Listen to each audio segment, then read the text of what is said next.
नमस्कार, मैं शुभाशनम और हमारे साथ जो आज मेहमान हैं सौम्या झा की तरफ से आप सबों को हार्दिक स्वागत। आज पॉडकास्ट 2 जो कि 29 दिसंबर 2025 को प्रकाशित होने जा रही है। आज के हमारे खास मेहमान हैं मिस सौम्या झा जो क्लास 5th में पढ़ती हैं और ये हाफ ईयरली एग्जाम अभी जो अर्धवार्षिक परीक्षा हुआ था उसमें ये स्कूल टॉपर रही हैं। तो मेरे मन में ये जिज्ञासा है कि सबसे पहले आप अपने बारे में बताइए। और बहुत सारे बच्चों का प्रश्न होता है कि सर आखिर किस तरह से पढ़ाई करें जो हम भी स्कूल टॉपर बने। तो सौम्या सबसे पहले अपने बारे में बताइए। मेरा नाम सौम्या झा है। मैं क्लास 5th में पढ़ती हूँ और मुझे बहुत अच्छा लग रहा है कि मैं आज इस पॉडकास्ट में बैठी हूँ। मेरा स्टडी रूटीन मैं सुबह 5 बजे उठती हूँ, 5 से 7 बजे तक स्टडी करती हूँ। उसके बाद स्कूल के लिए तैयार होती हूँ। स्कूल आने के बाद स्कूल की छुट्टी के बाद जब हम घर जाते हैं तब मैं 1 घंटे का रेस्ट लेती हूँ। उसके बाद मैं 3 घंटे पढ़ाई करती हूँ। उसके बाद फिर आधे घंटे का रेस्ट और ट्यूशन। उसके बाद फिर 3 घंटे पढ़ाई। हाँ, तो अभी आप जैसे क्लास 5th में पढ़ती हैं तो अमूमन देखा जाता है कि क्लास 5th में जो बच्चे पढ़ते हैं उनको प्रायः ये समझ नहीं होती है कि हमें कैसे पढ़ना है, किस तरह से पढ़ना है। तो ये समझ आप में कैसे विकसित हुई कि जैसे आप स्कूल आते हैं, मैं भी जब मैं आप क्लास में जाता हूँ मैं देखता हूँ आपको और सारे टीचर्स जाते हैं आपकी क्लास में, तो उसको कैसे आप लेती हैं, यहाँ की पढ़ाई से आप कैसे संतुष्ट होती हैं और घर पे जाके सेल्फ स्टडी कैसे करती हैं आप? सर ये बहुत इजी होता है क्योंकि स्कूल में जो टीचर हमें पढ़ाते हैं वो हमें बहुत ज़्यादा एक्सप्लेन करके पढ़ाते हैं जिस पढ़ाई को हम अच्छे से समझ पाते हैं। और घर पे जाके इसकी टीचर्स की वजह से हम सेल्फ स्टडी अच्छे से कर पाते हैं क्योंकि उस पर मेरा फोकस बन चुका है। अच्छा, तो आज का जो हमारा ब्रॉडकास्ट का ये पॉडकास्ट का जो थीम है वो थीम तो आपको पता है क्या है? किस पे आज हम लोग बात कर रहे हैं? नारी शक्ति की शोर। नारी शक्ति की शोर। In which direction is the power of women. आप क्लास 5th में पढ़ती हैं, आपको लग रहा है कि ये जो टॉपिक आपके लिए बहुत ही कठिन है, संवेदनशील है, आप अपनी राय इस पे कैसे रख पाएंगे? आप कुछ इस पे बता सकती हैं? जी बताइए। नारी शक्ति की ओर हम इस टॉपिक में बात करेंगे गर्ल वुमेन्स के पढ़ाई के बारे में और बहुत कुछ उनके स्वास्थ्य के बारे में, आर्थिक विकास के बारे में। बहुत अच्छा। आपके साथ बैठ के तो ऐसा लग रहा है हमें कि जो बहुत मैच्योर्ड वुमेन से मैं बात कर रहा हूँ, लेकिन आप तो क्लास 5th में हैं। तो अभी आपने सुना होगा कि 2015 में हमारी जो prime minister respected Modi sir हैं, उन्होंने एक प्रोग्राम लॉन्च किया, बेटी बचाओ बेटी पढ़ाओ। तो आखिर क्या बात हो गई कि सरकार को इस तरह से स्लोगन लाना पड़ा और स्कीम पे काम करना पड़ा कि बेटी बचाओ बेटी पढ़ाओ। इसको आप कैसे देखती हैं? सर ये करना बहुत ज़्यादा ज़रूरी था क्योंकि उस टाइम में लोग लड़कियों को बहुत ज़्यादा कमज़ोर समझते थे और लड़कियों को एजुकेशन लेने से ज़्यादातर रोका जाता था। उस टाइम में चाइल्ड मैरिज बहुत ही ज़्यादा होते थे। इसीलिए सरकार ने इस चीज़ को देखते हुए ये निर्णय लिया, बेटी बचाओ बेटी पढ़ाओ। ये उन्होंने एक संस्थान जारी किया। अच्छा, बहुत अच्छी बातें आपने बताई कि चाइल्ड मैरिज पहले के ज़माने में क्या हुआ करती थी, तो बाल विवाह हुआ करती थी। हम लोग बहुत सारे एक्टिविटी के माध्यम से हम लोगों ने स्कूल में सीखा है कि चाइल्ड मैरिज नहीं होना चाहिए। तो ये आपको लग रहा है कि बेटी बचाओ बेटी पढ़ाओ अभियान जो है काफ़ी हद तक सफल हो रही है। हम लोग अमूमन देखते हैं कि बहुत सारे ऐसे पेरेंट्स हैं, बहुत सारे सोसाइटी में लोग हैं जो भ्रूण हत्या करते हैं। भ्रूण हत्या जानते हैं? भ्रूण हत्या एक संवैधानिक रूप से इलीगल है, असंवैधानिक है। कानूनी रूप से अगर किसी डॉक्टर के पास जाने पे अगर इस चीज़ के बारे में पता चलता है कि फलाना XYZ आदमी भ्रूण हत्या करवाना चाहता है तो उसके ऊपर कानूनी कार्रवाई की जाती है। तो इससे बच्चों में, लड़कियों में पढ़ाई के प्रति जागरूकता पैदा होती है। आपको क्या लग रहा है कि भ्रूण हत्या अच्छी बात है या लड़कियों को पैदा होना चाहिए? क्योंकि लड़कियों की जो आज के समय में भागीदारी है, जब आप लोग के क्लास में जाते हैं तो आप ही लोग बताते हैं कि सर लड़कियां, वो लड़कियां नहीं, लड़कियां फाइटर प्लेन उड़ाती है ना? Yes, sir. तो कैसे आप देखते हैं इस चीज को? सर, भ्रूण हत्या बहुत ही गलत चीज़ है जो कि बिल्कुल नहीं करवानी चाहिए, और लोग सोचते थे पहले के टाइम, ये पहले का टाइम में होता था कि लोग ज़्यादातर सोचते थे कि लड़कियां ये नहीं कर सकती है, लड़कियां बोझ है। लेकिन अब के टाइम में ऐसा नहीं है। अब के टाइम में वो सब कर सकती है। सरकार उनके लिए बहुत ज़्यादा अच्छी एजुकेशन करवा रहा है, फ्री करवा रहा है। Okay, according to you there is no difference between girl and boys. आपके हिसाब से लड़का और लड़की में कोई अंतर नहीं है? Yes sir. मैं तो देखता हूँ कि अमूमन लड़कियां जो होती है ना, वो लड़कों से ज्यादा, बेटों से ज्यादा अपने पेरेंट्स का ख्याल रखते हैं कि नहीं रखते हैं? अच्छा, मेरा एक प्रश्न है आपसे कि जब लड़कियां बड़ी होती है, अमूमन हमने देखा है तो वो अपने, जब छोटी होती है, सुन रही है मेरी बात, जब लड़कियां छोटी होती है तो वो अपने माँ से ज़्यादा अटैच्ड होती है, क्लोज होती है। और जब वो धीरे धीरे बड़ी होती है तो वो अपने पापा के नज़दीक चली जाती है और पापा काफ़ी क्लोज हो जाते हैं और माँ से दूरी बनना शुरू हो जाता है। और अमूमन ठीक इसके वाइस वर्सा, इसके विपरीत जो लड़के होते हैं, जो बेटे होते हैं, वो माँ के ज़्यादा करीब चले जाते हैं और पापा से बेहद दूरी बनाना शुरू कर देते हैं। इसको आप कैसे देखती हैं? सर, इसको मैं एक एग्जाम्पल से बताना चाहूँगी कि जी बिल्कुल बताइए। आप मान लीजिए आप 2 सब्जेक्ट पढ़ रहे हैं, इंग्लिश और मैथ्स। आप एक सब्जेक्ट में बहुत ज़्यादा अच्छा है और आप उस सब्जेक्ट में कोई गलती करते ही नहीं है। आप अगर गलती करते हैं तो टीचर ज़्यादा नोटिस नहीं करता है। वही आप दूसरे सब्जेक्ट में बहुत ज़्यादा वीक है, आप अगर छोटी सी भी गलती कर लेते हैं तो टीचर बहुत ज़्यादा नोटिस करता है। तो इसीलिए एक टीचर आपको हर चीज़ में रोकेंगे, लेकिन जिस सब्जेक्ट में आप अच्छे हैं वो टीचर आपको नहीं रोकेंगे हर चीज़ के लिए। अगर आपसे कोई छोटी सी गलती होगी तो आपको माफ़ कर देंगे। सेम होता है जब कोई भी लड़की, बच्ची होती है तो वो अपने मम्मी के क्लोज होती है, तो क्योंकि हमें हर चीज़ में उस टाइम में मम्मी चाहिए, हर चीज़ में। लेकिन जब हम बड़े होते जाते हैं तब मम्मी हमारी गलतियों को ज़्यादा नोटिस करती है, लेकिन पापा तो हमारे पास नहीं रहते हैं, वो हमारी गलतियों को ज़्यादा नोटिस नहीं कर पाता है।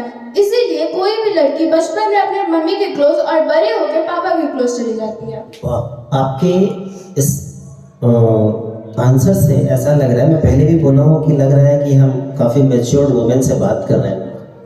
तो अमूमन एज ए पेरेंट्स हमको इन चीज़ों पे ध्यान रखना चाहिए कि हमारी गुड़िया बड़ी हो रही है, किस रास्ते जा रही है, कैसे जा रही है, इन सारी चीज़ों पे।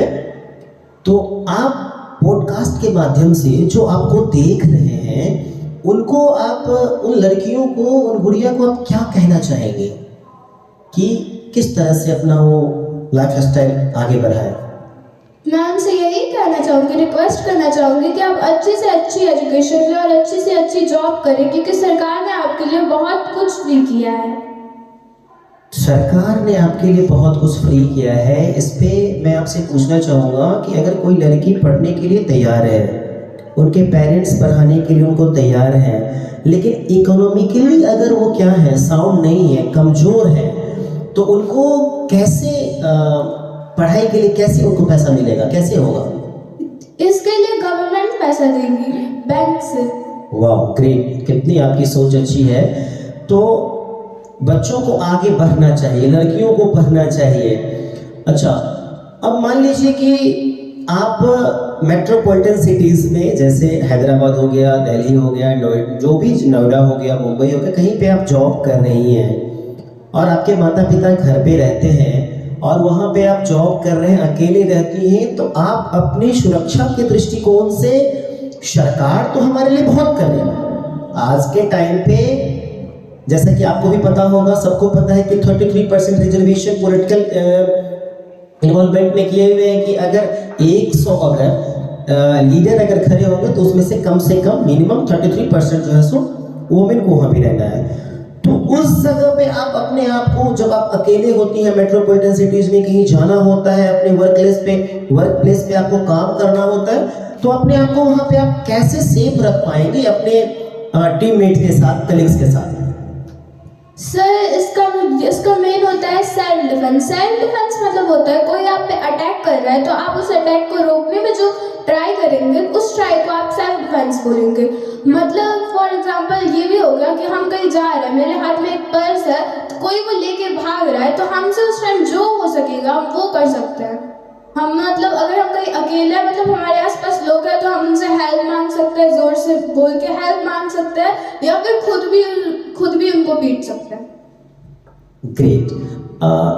अब इस आंसर से एक मेरे मन में एक प्रश्न आया कि अभी के टाइम पे जो लड़कियां होती हैं या वुमेन होती हैं, जो भी होते हैं, वो काफी ना अपने आप को अनसिक्योर महसूस करते हैं। ऐसा होता नहीं है।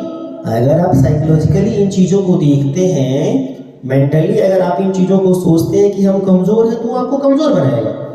लेकिन जब हम सिक्योर और अनसिक्योर की बात करते हैं तो बहुत सारे लोग हमेशा सोचते हैं कि हम अनसिक्योर हैं, हम सेफ नहीं हैं। इसके लिए तो हमारे पेरेंट्स एज ए रिफ्लेक्टर हमारे पीछे रहते हैं, हमारे बड़े भाई, सब जो भी है, गवर्नमेंट जो भी है, सरकारें हैं, बहुत सारे हम लोगों के लिए काम करती हैं। तो ये मानसिकता हमारी कैसे बदलेगी? हम कैसे अपने आप को सिक्योर महसूस करेंगे और हर एक चीज में, हर एक फील्ड में आगे बढ़ेंगे? जैसे अभी एरोप्लेन में कुछ दिन पहले हमारी मुलाकात 2 एयर होस्टेस से हुई थी। जब मैंने हमको देखा तो हमें लगा कि इनके पेरेंट्स आज कितने खुश होंगे। मैं हमेशा इन सब चीज़ों को नोटिस करता हूँ सौम्या, कि जो सामने दिख रहा है उसके पीछे कितनी मेहनत हुई है। आज अगर हम लोग पॉडकास्ट में बैठे हैं तो सीधे चल के आके बैठ नहीं गए, इसके पीछे कितनी मेहनत होती है। तो उस जगह पे सिक्योर अनसिक्योर की जो डिफरेंस है, उस अनसिक्योर को कैसे सेव किया जाए, कैसे सोचा जाए? आप पढ़ाई करिए, कुछ बड़ा करिए, इससे आप खुद को सिक्योर भी कर पाएंगे, फील करवा पाएंगे आप खुद को सिक्योर। यानी कि इसके लिए आपको शिक्षा जरूरी है। यस। तो एक कहावत है कि अगर आप एक पुरुष को शिक्षित करते हैं तो केवल एक आप पुरुष को शिक्षित करते हैं, लेकिन अगर आप एक वुमेन को, एक गर्ल को शिक्षित करते हैं तो आप कई जेनरेशनों को शिक्षित करते हैं। इस पे आप क्या कहना चाहिए, कैसे, मतलब ये क्या है?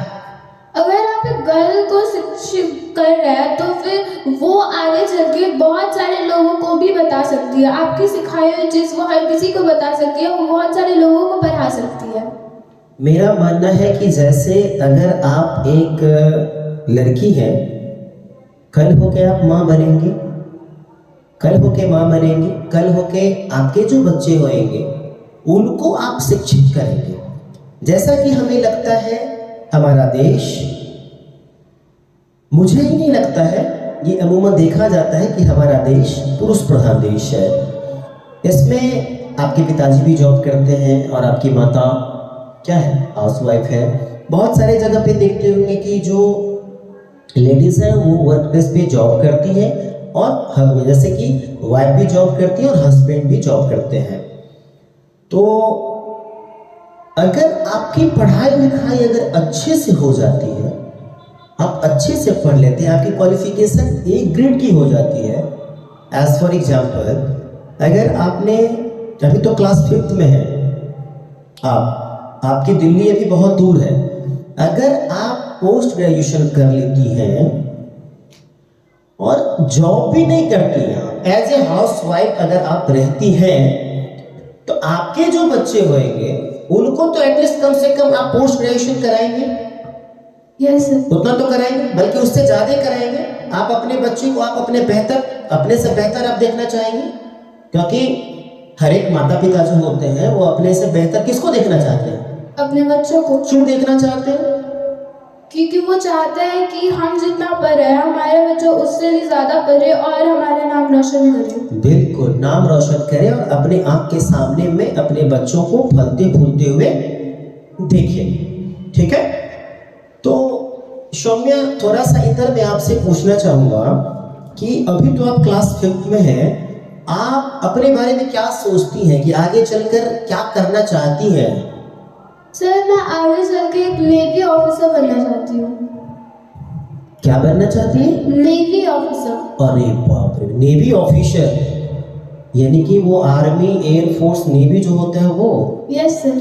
तो नेवी ऑफिसर बनने के लिए तो सबसे पहले तो अभी वो चला है ना, अग्निवीर वाला चला है, तो आप कह रही हैं कि नॉर्मल आप ऑफिसर बनेंगी, तो ऑफिसर के लिए तो आपको एनडीए का जो नेशनल डिफेंस एकेडमी का एग्जाम होता है वो क्वालिफाई करना होगा पहले आपको। Yes sir. अच्छा बताइए जरा, हमें पता नहीं है। अब हो सकता है कि आपके जैसे बहुत सारे ऐसे व्यूअर्स होंगे, बच्चे होंगे जो आपको सुनना चाहते हैं, देखना चाहते हैं, आपके जैसे बनना चाहते हैं, जरा उनको बताइए कि आप कैसे करेंगे। सर सबसे पहले आपको 10th के बाद साइंस लेना होगा। साइंस लेने के बाद आपको एनडीए का एक एग्ज़ाम होता है, एनडीए एग्ज़ाम, उसको देना होगा। उसमें आपको मेनली 2 पेपर होते हैं, जिसमें से आपका क्वेश्चन होता है मैथ्स और GAT गैट, ठीक है? तो GATE, general aptitude test, good. जी बोलिए। मैथ्स इसमें से 300 मार्क्स का होता है और गैट 600 मार्क्स का होता है। मैथ्स मेनली 2 क्लासेस 10th और 12th के आते हैं, और जो गैट होता है इसमें English, physics, chemistry, history, geography और जनरल नॉलेज और जनरल अवेयरनेस का एक सब्जेक्ट है, ये सब कुछ आता है। एक सच्ची बात बोलूं मैं आपको, यस सर। जब मैं 12th में था ना, 12th का जब एग्ज़ाम दिया था ना, तो मैंने भी एनडीए का एग्ज़ाम दिया था, और उस टाइम पे मैं ऑन कैमरा कह रहा हूँ कि उस टाइम पे मुझे वो एग्ज़ाम बहुत बहुत बहुत ही ज़्यादा टफ लगा था। क्योंकि अभी जैसे आप क्लास 5th में हैं और आप सोच रहे हैं कि हमको एनडीए का एग्ज़ाम देना है, और ये तक आपको पता है कि नेचर ऑफ एग्जामिनेशन क्या है, पैटर्न ऑफ एग्जामिनेशन क्या है, सिलेबस क्या है, कितने क्वेश्चंस आते हैं, आप सब इसके बारे में बताएं, हमें वो पता नहीं था। तो अभी आपने बताया कि 10th और 12th, तो 10th का मैथ्स हम कैसे स्ट्रॉन्ग करेंगे, 12th का मैथ, 11th 12th का मैथ्स हम कैसे स्ट्रॉन्ग करेंगे, जरा इसके बारे में बताइए। आप फॉर एग्जाम्पल, मैं अभी 5th क्लास में पढ़ रही हूँ, तो मैं 5th के मैथ्स को अच्छे से पढ़ूंगी, क्योंकि 6th के मैथ्स में ज़्यादा नहीं, जितना हम 5th में पढ़ रहे हैं उससे थोड़ा सा ज़्यादा बता के हमको 6th के मैथ्स में देगा। तो हमको सेम, अगर हम 5th का मैथ अच्छे से पढ़े तो सेम टू सेम मैं 6th का मैथ भी अच्छे से पढ़ पाऊंगी, मुझे को थोड़ा सा इजी लगेगा। सेम टू सेम हमको उसी तरीके से 9th का मैथ्स हमको अच्छे से पढ़ना होगा, 8th का मैथ्स अच्छे से पढ़ना होगा, ताकि हम उससे आगे वाले क्लास के जो मैथ्स होंगे उसको आसानी से सॉल्व कर सकें। अच्छा, तो ये तो मैथ्स की बात होगी। अभी आपने बताया कि दूसरा सब्जेक्ट जिसमें आपने कहा कि गैट, जनरल एप्टीट्यूड टेस्ट के बारे में आपने बोला कि इंग्लिश होता है, हिस्ट्री होता है, ज्योग्राफी होता है, फिजिक्स, केमिस्ट्री, बहुत सारे सब्जेक्ट्स होते हैं। उसमें आपने एक बात बताई कि general knowledge and general awareness. Then I am asking to you, what is the basic difference between general awareness and general knowledge? Sir general knowledge वो होता है जो आपका हिस्ट्री में से आता है। फॉर एग्जांपल आपका एक क्वेश्चन आ जाता है कि तुम मुझे खून दो मैं तुम्हें आज़ादी दूंगा, इसका नारा किसने लगाया, ये आपका जनरल नॉलेज में क्वेश्चन आएगा।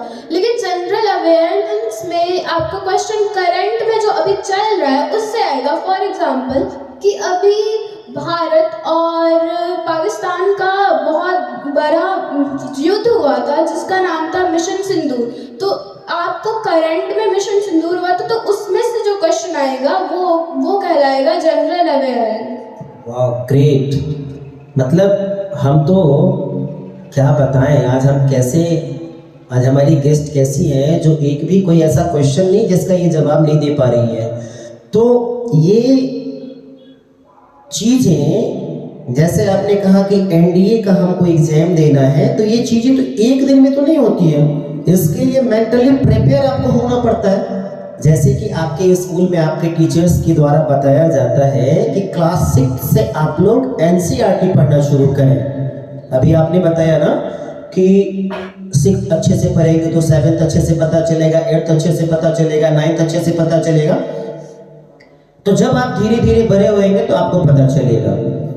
तो एकदम से आप डिसाइड कर लिए हैं कि आपको नेवी ऑफिसर बनना है। Yes sir. इसके लिए खूब मेहनत कर रही हैं आप। Yes sir. ऐसा तो लग तो रहा है कि आप मेहनत करती हैं। आपके एग्जामिनेशन पे आप जो एग्जामिनेशन कॉपी आपकी चेक होती है तो रीचेक होती है, क्योंकि स्कूल में टॉप करना साधारण बात नहीं है। तो मैं जाते जाते आपसे ये पूछना चाहूँगा कि आप जो बच्चे आपको देख रहे हैं, आपको सुन रहे हैं, उनको आप कैसे कहेंगे कि आप किस तरह से अपने घर पे पढ़ाई करें ताकि आपके जैसे टॉपर बन सके? आप खुद पर बिलीव करिए। अगर आप खुद पर बिलीव करेंगे तो आपसे सब कुछ होगा। आप माइंड में हमेशा पॉजिटिव सोचिए, नेगेटिव अपने अंदर मत आने दीजिए। अगर आप सोचेंगे कि ये मुझसे होगा और आपसे नहीं हो रहा है, लेकिन अगर आप बार बार उस चीज़ को ट्राई करेंगे तो आपसे हो जाएगा। लेकिन आप पहले ही वो चीज़ ट्राई करने से पहले ही अगर आप बोल देंगे कि हाँ ये मुझे होगा ही नहीं, तब आप ये चीज़ कभी नहीं कर पाएंगे। अच्छा, कभी आपके साथ ऐसा हुआ है कि कोई क्वेश्चन आपको स्कूल में बताया गया हो, किसी टॉपिक पे आपसे बात की गई हो और उस पे होमवर्क मिलता हो घर पे करने के लिए और आप उसे ना कर पाते हो, तो कभी ऐसा लगा है, अपने आप में गिल्ट फील होता है कि अरे यार हमसे ये क्यों नहीं हो रहा है, मैं इसे कर के रहूंगी? कभी ऐसा फील हुआ आपके अंदर? सर फील हुआ है, लेकिन कभी ऐसा इतना ज़्यादा भी नहीं फील हुआ, क्योंकि अगर मुझसे नहीं हुआ तो मैं ट्राई करती हूँ। अगर फिर भी नहीं हुआ तो मुझे यकीन है कि स्कूल में जो टीचर है वो हम पे गुस्सा नहीं करेंगे, वो हमको और अच्छे से समझाएंगे ताकि हम इस क्वेश्चन को समझ सकें। यानी कि आप कह रहे हैं कि किसी चीज़ को करने से पहले उसकी डेप्थ नॉलेज होनी चाहिए। अच्छा, तो बहुत अच्छा लगा आज आपसे बात करके। आपको कैसा लगा पॉडकास्ट में? सर मुझे बहुत बहुत बहुत ज़्यादा अच्छा लगा। बेटा आप ये बताइए कि इस पॉडकास्ट से आपको क्या, अभी जो आप बैठी हैं, इससे फ़ायदा क्या आपको मिलने जा रहा है? सर इससे एक बहुत बड़ा फ़ायदा होगा कि हम अभी पॉडकास्ट में हम आपके सामने बैठे हैं, सेम फॉर हम कहीं आगे चलकर किसी इंटरव्यू को देने जाएंगे तो हमारे सामने जो बैठे रहेंगे वो हमसे क्वेश्चन करेंगे तो हम उनका आंसर पूरे कॉन्फिडेंस के साथ दे पाएंगे, क्योंकि इस चीज़ को हम पहले भी कर चुके हैं। बेटा मैं एक हर्टली आपसे पूछूं एक बात। अभी जैसे मैं आपसे क्वेश्चन कर रहा हूँ ना, आप आंसर दे रही है ना, क्योंकि आपको बहुत सारे बच्चे देख रहे हैं। अभी आपके सामने बहुत सारे बच्चे बैठे हुए देख रहे हैं आपको, इसलिए मैं पूछ रहा हूँ आपसे, एकदम हर्टली बताइएगा। जब मैं क्वेश्चन आपसे पूछता हूँ तो आप उसे इंस्टेंट कैसे रिप्लाई करती है? मतलब कोई रिकॉर्ड नहीं है, आपने इसके लिए कोई वर्कआउट नहीं किया, मैंने आपको नहीं बताया, कुछ नहीं किया, जस्ट आप बैठे हैं यहाँ पे, तो इंस्टेंट कैसे? मतलब मैं बार बार ये चीज़ नोटिस कर रहा हूँ कि आप क्लास 5th में, देखिए ये लड़की क्लास 5th में पढ़ती है और मैं क्या बोलूँ, ये आप सोचते कैसे हैं? मतलब किसी भी चीज़ को आंसर कैसे करती हैं आप? खुद पे बिलीव रख के। खुद पे बिलीव रख के आप बोलना चाहती हैं, यानी कि आप, हमें तो लग रहा है ऐसा कि जो चीज़ मैंने आपसे पूछा है, पढ़ाई को छोड़कर, यानी कि अपने स्टडी को छोड़कर आप इन चीज़ों को बहुत ही बारीकी से समझते हैं। आप इस दुनिया को बहुत क्लोज वॉच कर रही हैं, वही ना? अच्छा, जाते जाते बता दीजिए, मोबाइल देखती हैं? No sir. मोबाइल नहीं देखती हैं?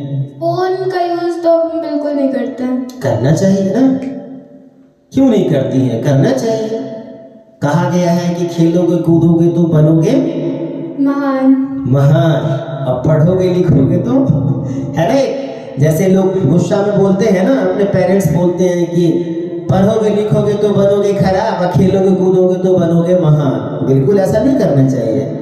तो मैं ये नहीं कह रहा हूँ कि मोबाइल देखना चाहिए, लेकिन उसका उपयोग पॉजिटिवली होना चाहिए, ठीक है?